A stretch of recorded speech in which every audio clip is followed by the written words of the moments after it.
Hi, everyone. Thanks for listening to another weekly edition of the Money Girl podcast.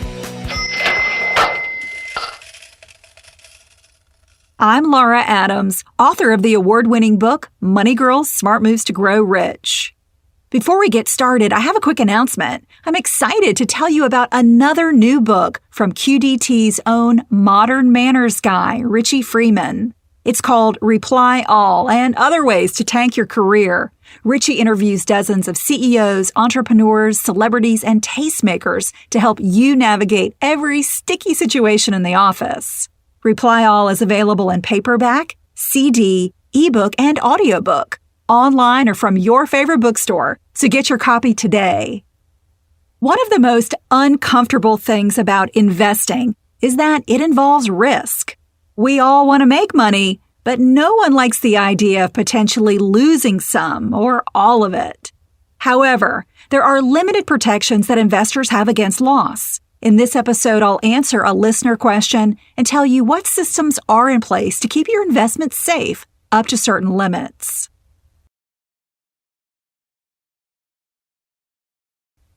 A Money Girl reader named Julie asks, I'm looking for insurance to protect my investments from losing value. I've heard that the FDIC protects your money when a bank goes out of business. Is there something similar for retirement accounts? Well, before we talk about investments, let's briefly review the FDIC coverage that Julie mentioned in her question. FDIC is short for Federal Deposit Insurance Corporation, which is an independent agency of the federal government. It was created by Congress in 1933 as a response to thousands of bank failures that occurred during the Depression in the late 1920s and early 1930s. The FDIC isn't funded by taxpayers, but by premiums that banks pay.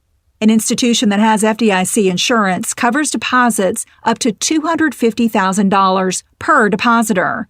This coverage applies to each ownership account type you might have, such as single ownership, which is just in your name, jointly owned accounts, and trust accounts. However, the FDIC only insures deposits, such as money in checking, money market deposit accounts, and CDs. It never insures investments like stocks, bonds, mutual funds, or annuities, even if you buy them through an FDIC-insured institution. Although FDIC-insured bank customers can rest easy knowing that their deposits will be returned up to certain limits, no matter why an institution fails, there's no similar insurance for investors. However, you can get some relief if your stockbroker or mutual fund family closes due to financial trouble and your money is missing. The agency that comes to the rescue when your brokerage goes bust is called the Securities Investor Protection Corporation, or SIPC. It's a nonprofit corporation that was created by Congress in 1970 to cover the losses of investors within certain limits. The SIPC works to return your missing cash, stock, or other securities when your brokerage goes out of business and still owes you money.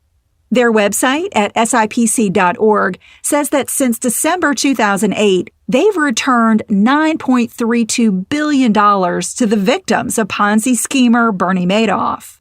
This is more than 53% of the approximately $17.5 billion that went missing. The SIPC acts as the trustee, or works with an independent court-appointed trustee to recover investor funds. They oversee the recovery process and ensure that customer claims are paid fairly on a pro rata basis. If they can't fully satisfy all investor claims for missing money, the SIPC has a reserve account that can be used to make up the difference, up to certain limits. The reserve is funded by member brokers, and it can be used to supplement each investor's losses for up to $500,000, which includes a maximum of $250,000 for cash claims. But the SIPC doesn't protect every type of investment. They generally don't work to return futures contracts, limited partnerships, or annuities that aren't registered with the U.S. Securities and Exchange Commission. Nor do they ever cover loss that's the result of market volatility. When you choose an investment on your own or through a financial planner or stockbroker, make sure that the company offers SIPC coverage. Only brokerages that are members of the SIPC can offer its protection to customers. The SIPC website has a member database you can use to verify that your investment company is covered. I'll include a link in the transcript for this show on the Money Girl page at quickanddirtytips.com. To sum up, the SIPC does not work like the FDIC because it does not insure invested funds. The SIPC helps investors when their money is stolen if their brokerage goes out of business, but they don't bail out investors from bad investments. There simply is no guarantee against losses or fraud in the investment marketplace. Different types of investments come with different amounts of risk. To be an investor means you understand these inherent risks and are willing to take the gains with the losses.